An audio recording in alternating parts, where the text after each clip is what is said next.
Hello students, myself Amal Singh Chatterjee, your maths teacher. In this lesson, I will help you to understand the concept of matrix algebra. First, you should go through the PDF files sent to you. Now, let's begin.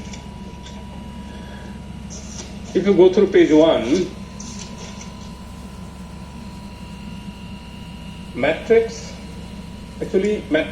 algebra, like other algebras, sex algebra, Boolean algebra, Linear algebra, etc.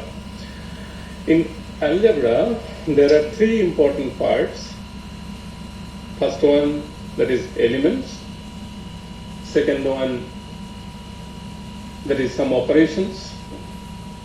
And third, some properties satisfied by these operations. But what is matrix?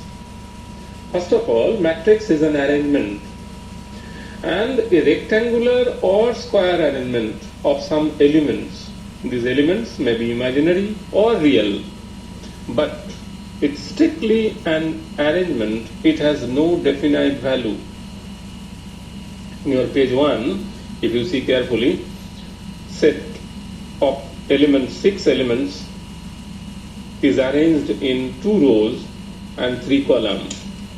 The number of rows and number of columns, that is written in that way 2 into 3, but pronounced as 2 by 3. That is called dimension of the matrix. Horizontal rows, 2 rows, and 3 vertical columns like this. But it may be also written in the form Aij, third bracket, it is m by n, that is m row and n columns. Now, different types of matrices. First one, suppose row matrix. A matrix having only one row, but any number of columns, that is called row matrix. Next, column matrix. Column matrix is a matrix having only one column, and it may be any number of rows. Third one, zero or null matrix. In number system, zero has an important role, that is additive identity. It is additive identity because if you add 0 with any other number, there is no change in result. Similarly, in matrix addition, 0, null matrix, that is, null matrix will play the identity as an identity element. Now, square matrix. Square matrix, definitely, it will be of shape of a square. Number of rows and number of columns will be equal. Now, diagonal matrix. In your page 2, if you see, diagonal of a matrix, first you should think about diagonal elements. Elements where rows and columns are same, like A11, A22, A33, A44, like this. This is the diagonal of the matrix. Now, a matrix, a square matrix in which all non-diagonal elements are 0, that is called diagonal matrix. And diagonal of a matrix possible only when the matrix is a square matrix.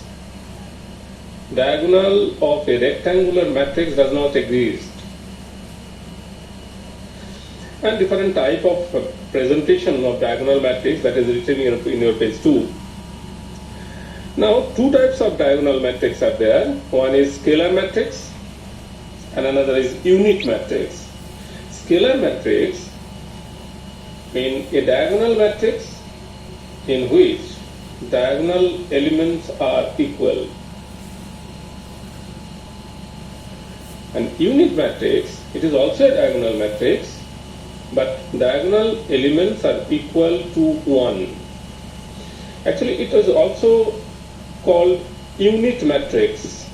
Unit matrix or identity matrix. identity with respect to multiplication, that is a number system, that is 1. So in matrix system, in matrix algebra, this unit matrix or identity matrix will play the identity element as an identity element. Now, comparable matrices. Page number 3. Two matrices are said to be comparable if they are of same order. Their elements not necessarily equal, but their orders are same. These are comparable, mean you can add these two, you can subtract these two.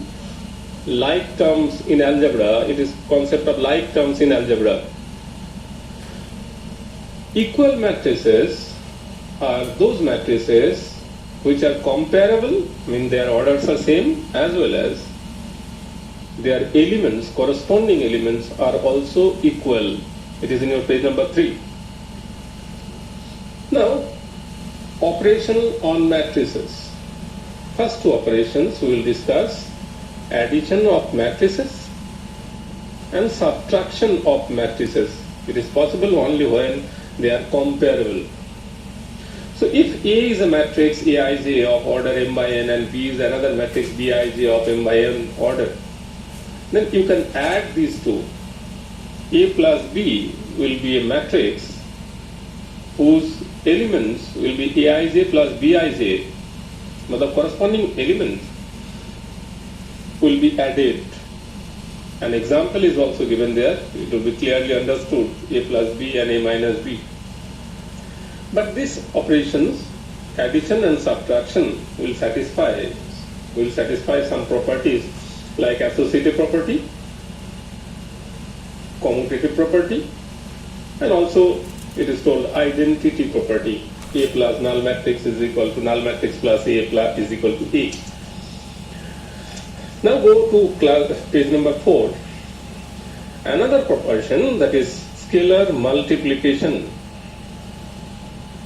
mean to multiply a matrix by a constant quantity, that is scalar quantity. If you wish to multiply a matrix by a constant, then each and every element of the matrix will be multiplied by that constant. An example is given there. A is a matrix 2, minus 3, 4, 5 and 7a. K is equal to 7. Then each and every element is multiplied by 7. But this also satisfies property, distributive property. So K into A plus B is equal to K plus KB, K into A minus B is equal to K minus KB, like this.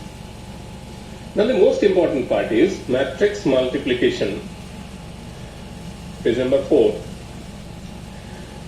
Two matrices are eligible for matrix multiplication only when the number of column of the first matrix is equal to number of rows of the second matrix. Mean if A is a matrix Aij of order m by n and B is another matrix Bjk of order n by p, then AB exists, and AB will be a matrix of order m by p. And the corresponding elements, suppose if I say Cik is equal to sum of the products of the elements of ith row of A with the kth column of B. That is, Cik is equal to Ai1 into B1k plus Ai2 into B2k plus and continued Ain into Bnk. You can write in sigma notation also. That is, ikth element of AB is equal to sum of the products of the corresponding elements of ith row of A and kth row of B. And some examples in your page 5 given that will help you to understand clearly how multiplication is possible. Now here is the problem. A into B or B into A, these two are equal or not. Commutative property with respect to matrix multiplication is not necessarily satisfied. Page number 6. Because it is not sure that AB and BA are eligible or not, and if eligible, these are equal or not. So therefore, you can't say that AB is equal to BA. Sometimes it may be that AB and BA both exist, but their values are different. Sometimes it may be AB exists, BA not, and sometimes it may be BA exists, AB not. But associative property with respect to matrix multiplication and distributive property, these two properties are satisfied. Now, matrix multiplication is not commutative, that's why algebraic identity is what you have done earlier, that a plus b whole square is equal to a square plus 2ab plus b square, a minus b whole square, a square minus 2ab plus b square. These are not necessarily true in case of matrix. So you should write, like page number 6, a square plus ab plus ba plus b square, and a square minus ab minus ba plus b square. Similarly, all other identities. And there is another thing, that is matrix polynomial. Matrix polynomial is like algebra in real numbers, polynomial. You know polynomial in class 10, in class 11 also, polynomial functions were there. If fx is a polynomial of order m, which is equal to a naught x to the power m, a1 x to the power n minus 1, a2 x to the power n minus 2, and continued up to am, then the value of fa, capital A, where A is a matrix, is equal to a naught a to the power m plus a1 a to the power m minus 1. In place of x, a is inserted there. But there is some problem. In the last term, am, in. What is in? It is identity matrix of order n. I told you that in number algebra, one plays matrix multiplication, one plays identity element with respect to multiplication. In case of matrix, I play same in matrix multiplication. So here it will be am into in. In means it is identity matrix of order n by n. Now another example in your page 7, it is given to solve aq minus 4a square plus a is equal to null matrix where a is given first row 2, 3 and second row 1, 2. So you should find out a square, a into a, just like row column multiplication, and thereafter aq, it is already solved here. So after all, left hand side is equal to aq minus 4a square plus a. If you calculate, it will provide you identity matrix with respect to addition, that is null matrix. Today up to this much, but you should download the NCERT book, chapter matrix, at least exercise, and try to solve as much as possible. At least 2-3 exercises, smaller exercises are there, you can solve it. And then after, I will start another topic of this matrix, that is transpose of matrices and elementary operation of matrices. And thereafter, I will provide you a number of questions, but just before that, you should solve NCERT, and Tuesday or Friday you will get maths class. You should follow your classwork. So for today, thank you, all the best.